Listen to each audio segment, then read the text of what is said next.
नमस्ते दोस्तों, स्वागत है आपका आपके अपने प्रोग्राम देश डायरी में। मैं ऋतु शर्मा एक बार फिर से हाजिर हूं कृषि, ग्रामीण विकास, स्वास्थ्य और पर्यावरण से जुड़ी तमाम हलचलों के साथ। आइए जानते हैं कौन कौन सी सूचनाएं और जानकारियां रही सुर्खियों में। आज हम बात करेंगे दिल्ली में रहने वाले बेरोजगार लोगों के लिए सरकार द्वारा दी जा रही नई सौगात की। जानेंगे चीनी के दामों में आई तेजी की वजह क्या है। बताएंगे फॉरेस्ट सर्वे ऑफ इंडिया की नई रिपोर्ट के बारे में। समझेंगे मनरेगा के मजदूरों के लिए क्या है अच्छी खबर। साथ ही बताएंगे एम्स के नए मोबाइल ऐप के बारे में। दिल्ली के IARI में कृषि यंत्रों और उपकरणों को लेकर अंतर्राष्ट्रीय सम्मेलन और प्रदर्शनी का आयोजन किया गया, जिसकी शुरुआत कृषि एवं किसान कल्याण मंत्री राधा मोहन सिंह ने की। 3 दिन चले इस प्रदर्शनी में चीन, जापान, इटली, जर्मनी और भारत समेत दुनिया के कोने कोने से आई कंपनियों ने इस क्षेत्र से जुड़े लोगों को यंत्रों और उपकरणों की जानकारी दी। फिक्की और फेडरल यूनाकोमा ने संयुक्त रूप से कार्यक्रम का आयोजन किया और कृषि एवं किसान कल्याण मंत्रालय व भारतीय कृषि अनुसंधान परिषद कार्यक्रम में सह आयोजक थे।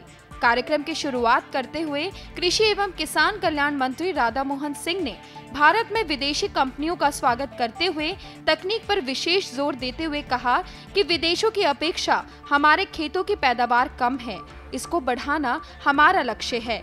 इसमें तकनीक बहुत सहायक होंगे और ये तकनीक रासायनिक उर्वरक के कम प्रयोग, जमीन की गुणवत्ता को बढ़ाने, शुष्क इलाकों में पोषक अनाजों की खेती आदि चीजों को बढ़ाने के साथ साथ पानी की बचत और पर्यावरण को सुरक्षित रखता है। मेरे यहाँ लघु और सीमांत किसान ज्यादा है, इसलिए सरकार का जोर उन्हें सहायता देने के लिए कई प्रकार की हमने योजना देश में प्रारंभ की है। कृषि मशीनरी के त्वरित लेकिन समावेशी विकास को उत्प्रेरित करने के लिए और उसमें अधिक समग्रता लाने के क्रम में कृषि मंत्रालय ने 12वीं पंचवर्षीय योजना में कृषि यांत्रिकरण पर एक समर्पित कृषि यांत्रिकरण एक उप मिशन राज्य सरकारों के माध्यम से, ये मोदी सरकार आने के बाद अप्रैल 14 से प्रभावी रूप से लागू हुआ है। इस योजना में न केवल प्रशिक्षण, परीक्षण, कृषि मशीनरी के प्रदर्शन के पारंपरिक घटक शामिल है, वरन कृषि मशीनरी की खरीद पर किसानों को दी जा रही सब्सिडी भी शामिल है। दिल्ली में ठंड की शुरुआत तो हो गई है, लेकिन आने वाली 11 तारीख से ठंड का असर और भी बढ़ने वाला है। मौसम विशेषज्ञों के अनुसार पश्चिमी विक्षोभ के चलते दिल्ली का अधिकतम तापमान 20 से 22 डिग्री सेल्सियस के करीब पहुंच सकता है। मौसम विभाग के अनुसार 11 दिसंबर से दिल्ली के तापमान में गिरावट शुरू हो जाएगी। इसके बाद अधिकतम तापमान 20 से 22 डिग्री सेल्सियस के करीब आने की संभावना है, जबकि न्यूनतम तापमान 10 डिग्री सेल्सियस के करीब आ सकता है। मौसम विशेषज्ञों के अनुसार 8 दिसंबर से एक पश्चिमी विक्षोभ सक्रिय हो रहा है, जिसके चलते दिल्ली के विभिन्न इलाकों में 10 या 11 को हल्की बारिश हो सकती है। पश्चिमी विक्षोभ के दौरान दिन के तापमान में गिरावट भी दर्ज की जा सकती है।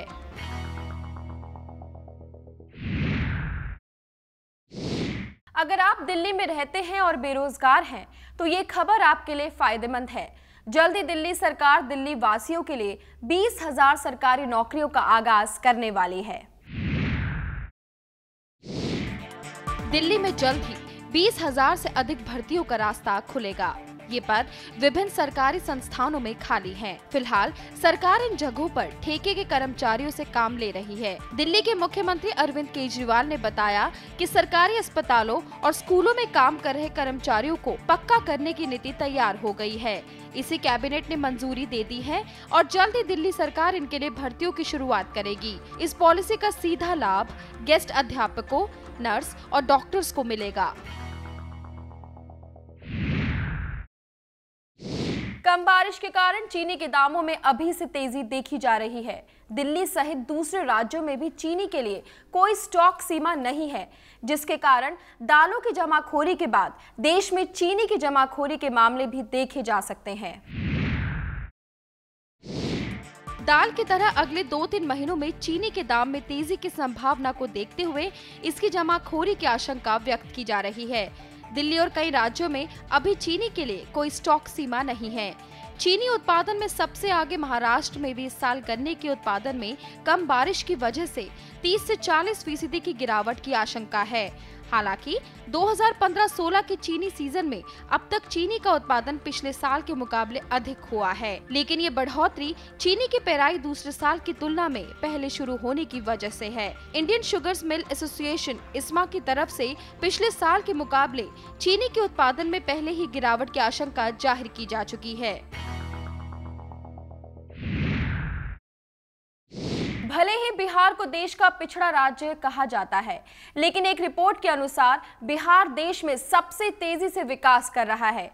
साल 2014-15 में बिहार की विकास दर सभी राज्यों से 17.6% ज्यादा है। नीति आयोग की ओर से जारी रिपोर्ट में बिहार को देश में सबसे तेज गति से विकास करने वाला राज्य बताया गया है। आयोग की रिपोर्ट के अनुसार साल 2014-15 में बिहार की विकास दर सभी राज्यों से अधिक 17.6% रही। 16.8% विकास दर के साथ मध्य प्रदेश दूसरे नंबर पर और गोवा तीसरे स्थान पर है। महाराष्ट्र की विकास दर 11.69 और राजस्थान की 11% है। रिपोर्ट में कहा गया है कि तेज विकास दर के कारण बिहार का राज्य सकल घरेलू उत्पाद जीएसडीपी 77,781 करोड़ से बढ़कर अब 4,02,000 करोड़ हो गया है।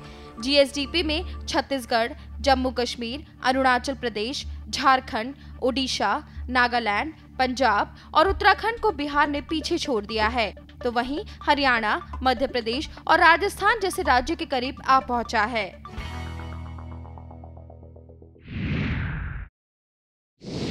अगर आप सूखे मेवे खाने के शौकीन हैं, तो आपको अपनी जेब ढीली करनी पड़ सकती है, क्योंकि उत्तर प्रदेश सरकार ने सूखे मेवे को भी कृषि उत्पाद घोषित कर दिया है, जिसके चलते प्रदेश की मंडियों में सभी खाद्य वस्तुओं की ही तरह इन पर भी 2% तक का शुल्क लगाया गया है।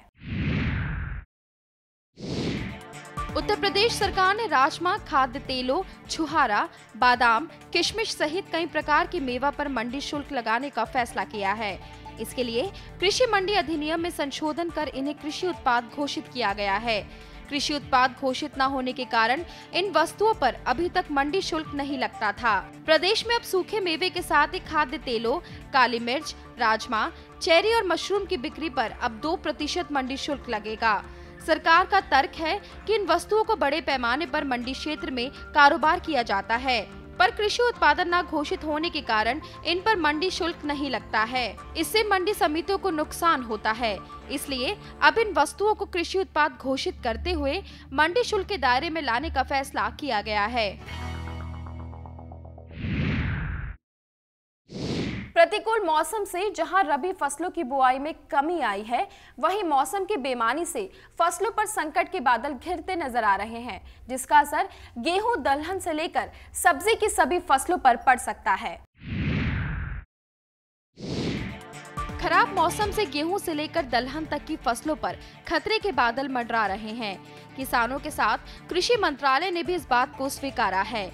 सरसों और दाल के उत्पादन में कमी आ सकती है। मौसम की मार की वजह से रबी की बुआई में कमी आई है। कृषि मंत्रालय के मुताबिक इस साल बीते सप्ताह तक रबी फसल की बुआई 317.96 लाख हेक्टेयर में की गई है, जबकि पिछले साल की समान अवधि में ये बुआई 372.61 लाख हेक्टेयर में की गई थी। किसानों के मुताबिक प्रतिकूल मौसम की वजह से रबी की सभी फसलों के साथ खेतों में खड़े गन्नों पर भी विपरीत प्रभाव पड़ रहा है। गन्ने के रसों को बरकरार रखने के लिए उन्हें लगातार पानी देना होगा और इससे उनकी लागत बढ़ेगी। 1 एकड़ खेत में पानी पटाने के लिए किसानों को 500 रुपए तक का खर्च करना पड़ रहा है।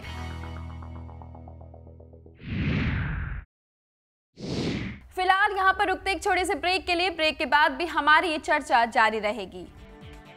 मनरेगा में काम करने वाले श्रमिकों को 1 जनवरी 2016 से उनकी मजदूरी अब सीधे खाते में मिलेगी। सरकार ने ये फैसला महात्मा गांधी राष्ट्रीय ग्रामीण रोजगार गारंटी अधिनियम मनरेगा में सामने आ रही गड़बड़ियों को रोकने के लिए किया है। ब्रेक के बाद आपका स्वागत है देश डायरी में। राजधानी दिल्ली में एग्री बिजनेस लीडरशिप प्रोग्राम का पहला आयोजन ILFI द्वारा किया गया, जिसमें देश भर से आए उद्योगपति ने शिरकत की। इस आयोजन का मकसद देश भर में सरकारी विभागों और उद्यमियों के बीच तालमेल बिठा कृषि उत्पादकता को बढ़ावा देना है। राजधानी दिल्ली में एग्री बिजनेस लीडरशिप प्रोग्राम का पहला आयोजन ILFI द्वारा किया गया। कृषि की उत्पादकता को बढ़ाने के साथ साथ बढ़ती मांग को देखते हुए भारत को विश्व पटल पर उभरते हुए खाद्य उत्पाद के निर्यातक के तौर पर पेश करने के मकसद से इस कार्यक्रम का आयोजन हुआ, जिसमें department of agriculture and corporation के former mission director and joint secretary Shri Sanjeev Chopra के साथ साथ देश के कई उद्यमियों ने हिस्सा लिया। कार्यक्रम के आयोजक डॉक्टर महेश वाई रेड्डी का मानना है कि सिर्फ अच्छी खाद की प्रचुर मात्रा से कृषि के क्षेत्र का विकास नहीं किया जा सकता। इसके लिए सप्लाई चेन्स और प्रोसेसिंग सेंटर्स की भी भागीदारी इस क्षेत्र में होनी चाहिए।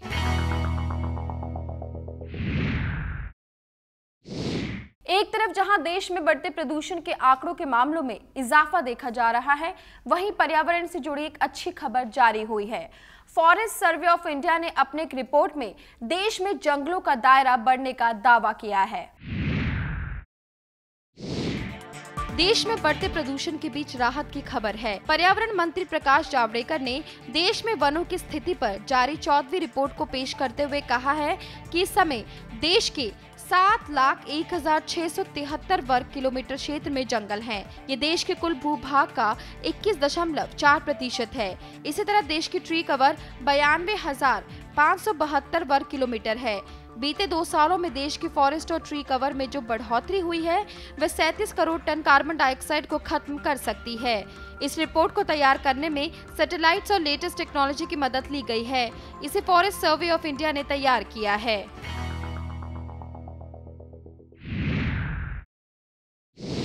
नमामि गंगे मिशन के तहत अब सिर्फ गंगा ही नहीं बल्कि गंगा से जुड़ी देश की सभी नदियों का भी विकास किया जाएगा।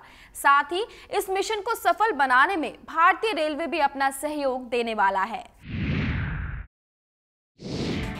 गोमुख से गंगा सागर तक गंगा में मिलने वाली सभी सहयोगी नदियों को भी नमामि गंगे परियोजना में शामिल कर लिया गया है। अभी तक ये परियोजना सिर्फ गंगा पर ही आधारित थी।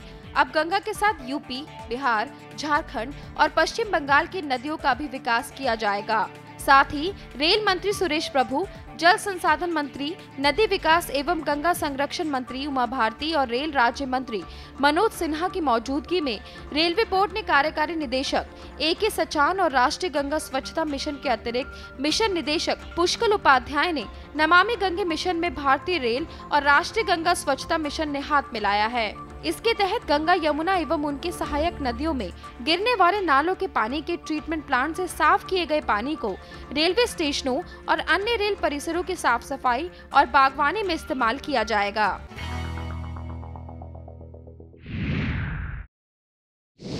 मनरेगा के तहत काम करने वाले मजदूरों को 1 जनवरी 2016 से मजदूरी का पैसा अब सीधे उनके खातों में ही मिल पाएगा। इसके लिए सरकार ने ई-ट्रांसफर योजना की शुरुआत की है। फिलहाल ये अभी केरल में पायलट प्रोजेक्ट के रूप में शुरू की जाएगी। इसके सफल होने के बाद ये दूसरे राज्यों में भी लागू की जाएगी। मनरेगा में काम करने वाले श्रमिकों को 1 जनवरी 2016 से उनकी मजदूरी अब सीधे खाते में मिलेगी। सरकार ने ये फैसला महात्मा गांधी राष्ट्रीय ग्रामीण रोजगार गारंटी अधिनियम मनरेगा में सामने आ रही गड़बड़ियों को रोकने के लिए किया है। इसकी शुरुआत केरल से होगी। ग्रामीण विकास मंत्री चौधरी बीरेंद्र सिंह ने इसकी जानकारी लोकसभा में चल रहे बैठक में दी है। साथ ही अगर ये योजना सफल होती है तो ई-ट्रांसफर बाकी दूसरे राज्यों में भी शुरू की जाएगी। मनरेगा के लाभार्थियों के करीब 11 करोड़ खाते हैं। इनमें 65% बैंक और शेष डाकघरों में हैं। आए दिन दिल्ली मेट्रो के स्टेशनों पर यात्रियों की आत्महत्या करने जैसी घटनाएं सामने आई हैं। इन्हीं घटनाओं को रोकने के लिए दिल्ली मेट्रो के 6 स्टेशनों पर स्क्रीन डोर लगाए जा रहे हैं। इससे यात्रियों की यात्रा और सुरक्षित हो जाएगी। दिल्ली मेट्रो स्टेशनों पर यात्रियों की सुरक्षा और आत्महत्या की घटनाओं पर रोक लगाने के मकसद से प्लेटफॉर्मों पर स्क्रीन डोर लगाने का कार्य शुरू हो गया है। दिल्ली मेट्रो रेल निगम DMRC की योजना के मुताबिक योजना के शुरुआती चरण में पीली line, Huda city centre Gurgaon, Samaypur Badli के 6 स्टेशनों पर स्क्रीन डोर लगाए जा रहे हैं। सबसे पहले चावड़ी बाजार मेट्रो स्टेशन पर स्क्रीन डोर लगाए जाएंगे। इस स्टेशन के दोनों प्लेटफॉर्म पर स्क्रीन डोर लगाने में 85 दिन का समय लगेगा। इसके तहत एक स्टेशन पर कुल 64 स्क्रीन डोर लगाए जाएंगे और एक प्लेटफॉर्म पर 32 स्क्रीन डोर लगाए जाएंगे।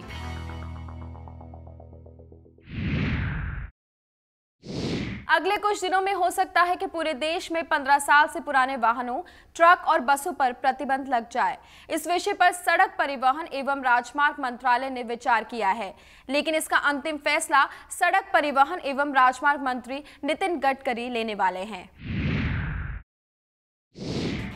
देश की राजधानी दिल्ली और दूसरे शहरों में प्रदूषण के स्तर को लेकर बढ़ती चिंता के बीच सरकार पूरे देश में 15 साल से अधिक पुराने ट्रकों और बसों को चलाने पर रोक लगाने की योजना बना रही है।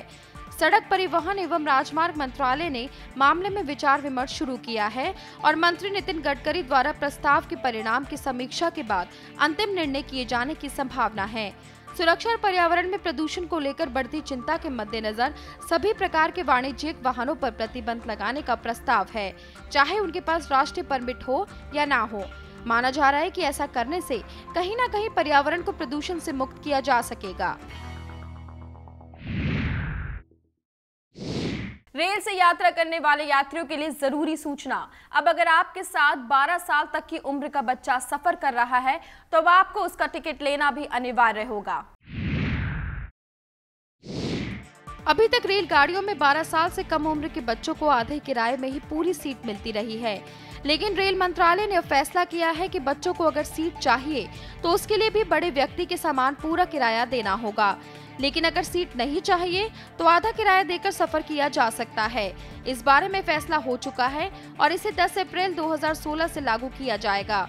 वहीं 5 साल के बच्चे पहले की तरह निःशुल्क यात्रा करते रहेंगे। 5 साल से ऊपर और 12 साल से नीचे के बच्चों को अब आधे किराए में पूरी सीट नहीं मिलेगी।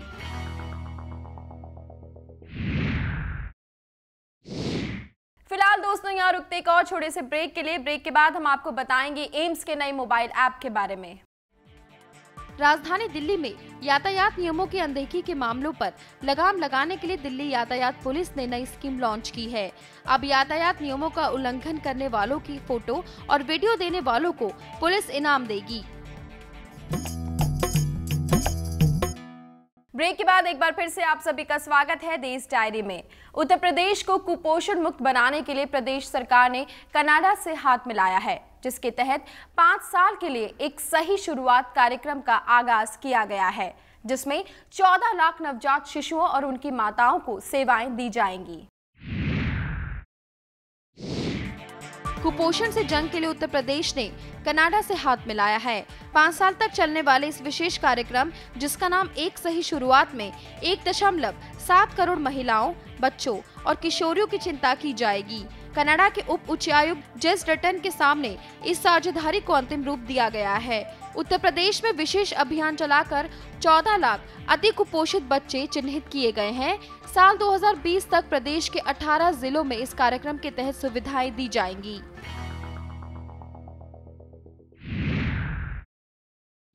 राजधानी की सड़कों पर आप ऐसे कई लोगों को देखते होंगे जो यातायात नियमों का उल्लंघन करते हैं। तो अब आने वाले टाइम में ऐसे लोगों को सावधान होने की जरूरत है, क्योंकि अगर आपके सामने ऐसा कुछ होता है तो तुरंत आप उस शख्स की फोटो या वीडियो बनाकर दिल्ली पुलिस को देकर इनाम जीत सकते हैं। राजधानी दिल्ली में यातायात नियमों की अनदेखी के मामलों पर लगाम लगाने के लिए दिल्ली यातायात पुलिस ने नई स्कीम लॉन्च की है। अब यातायात नियमों का उल्लंघन करने वालों की फोटो और वीडियो देने वालों को पुलिस इनाम देगी। पुलिस आयुक्त BS बस्सी ने ट्रैफिक सेंटिनल स्कीम के नाम से स्कीम का शुभारंभ किया है। इसके साथ ही बस्सी ने फाउंड ऐप भी लॉन्च किया है। इस पर बरामद होने वाले सामान की जानकारी उपलब्ध रहेगी। इसके तहत आम जनता नियम तोड़ने संबंधी फोटो और वीडियो मौजूदा app Delhi police one touch away और दिल्ली ट्रैफिक पुलिस ऐप पर भेज सकते हैं, जिसके तहत लोगों को पॉइंट के हिसाब से इनाम भी दिया जाएगा। मिर्गी की बीमारी से परेशान मरीजों के लिए एक अच्छी खबर है। अब लोग मिर्गी की बीमारी के लक्षण और उससे बचाव के तरीके अपने स्मार्टफोन पर ही पा सकते हैं। इसके लिए अखिल भारतीय आयुर्विज्ञान संस्थान एम्स ने एक मोबाइल ऐप लॉन्च किया है। अखिल भारतीय आयुर्विज्ञान संस्थान एम्स के बाल रोग विभाग के अंतर्गत आने वाले बाल न्यूरोलॉजी डिवीजन ने बच्चों के मिर्गी नैदानिक उपकरण नाम से एक ऐप लॉन्च किया है। इस मोबाइल एप्लीकेशन की मदद से मिर्गी का इलाज और बचाव संबंधी सारी जानकारी लोगों तक पहुंचाई जाएगी। एम्स में मिर्गी पर आयोजित जागरूकता कार्यक्रम की शुरुआत करते हुए इस ऐप को औपचारिक रूप से शुरू कर दिया गया है।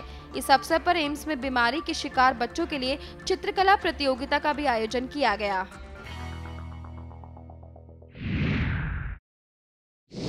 दिल्ली में बढ़ते प्रदूषण स्तर को ध्यान में रखते हुए दिल्ली सरकार ने एक बड़ा कदम उठाया है, जिसके तहत खुले में कूड़ा जलाने वालों पर पर्यावरण की गाज गिर सकती है।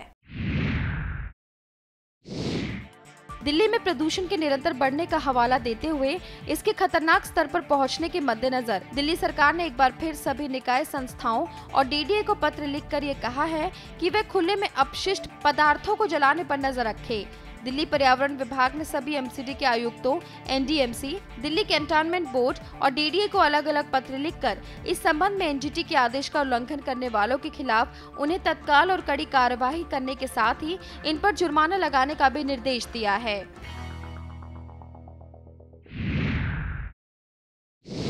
सर्दियों में होने वाली रेल दुर्घटनाओं से बचने के लिए रेलवे ने अभी से सारी तैयारियां कर ली हैं, जिसके चलते अगले 2 महीने जनवरी और फरवरी में ट्रेनों की आवाजाही कम कर दी जाएगी।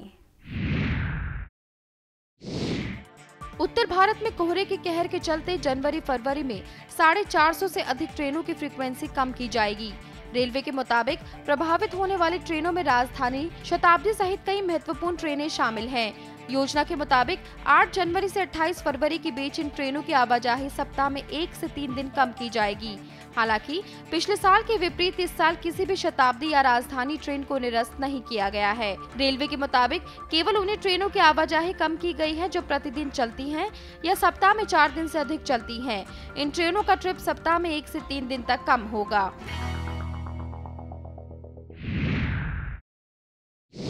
ढलती उम्र के साथ अगर चलने की गति धीमी पड़ जाए तो इसे सिर्फ शरीर की कमजोरी समझने की भूल ना करें। ये अल्जाइमर के लक्षण भी हो सकते हैं। फ्रांसीसी वैज्ञानिकों ने एक नए शोध में दावा किया है कि 70 के बाद चलने की धीमी गति अल्जाइमर का संकेत हो सकती है। फ्रांस यूनिवर्सिटी हॉस्पिटल तुलोस के वैज्ञानिकों ने कहा है कि 70 साल की उम्र के बाद लोगों की चाल और अल्जाइमर के लिए दिमाग में जमा होने वाले प्रोटीन का सीधा संबंध है।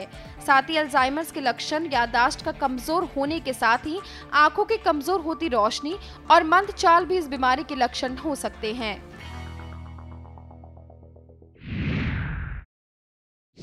बुखार की तरह ही होने वाले कालाजार जैसी गंभीर बीमारी का पता आसानी से नहीं लग पाता, लेकिन अब इसका पता सिर्फ 2 घंटे में ही लगाया जा सकता है। कालाजार जैसी जानलेवा बीमारी का पता लगाना अब मुश्किल नहीं होगा। बुखार से पीड़ित व्यक्ति इस बीमारी से पीड़ित है कि नहीं, इसका पता अब 2 घंटे से भी कम समय में लगाया जा सकता है। कालाजार का पता लगाने के लिए Indian institute of chemical biology के भारतीय वैज्ञानिकों ने डिपस्टिक टेक्नोलॉजी विकसित की है। ये सस्ता और आसान टेस्ट है। इस टेक्नोलॉजी को भारत के अलावा नेपाल, श्रीलंका और ब्राजील में मान्यता मिल चुकी है और अब इसका अफ्रीका में परीक्षण किया जाएगा। तो दोस्तों, आज की देश डायरी में बस इतना ही। हम फिर मिलेंगे कुछ नई जानकारी और सूचनाओं के साथ। तब तक के लिए मुझे दीजिए इजाजत और देखते रहिए ग्रीन टीवी। नमस्ते।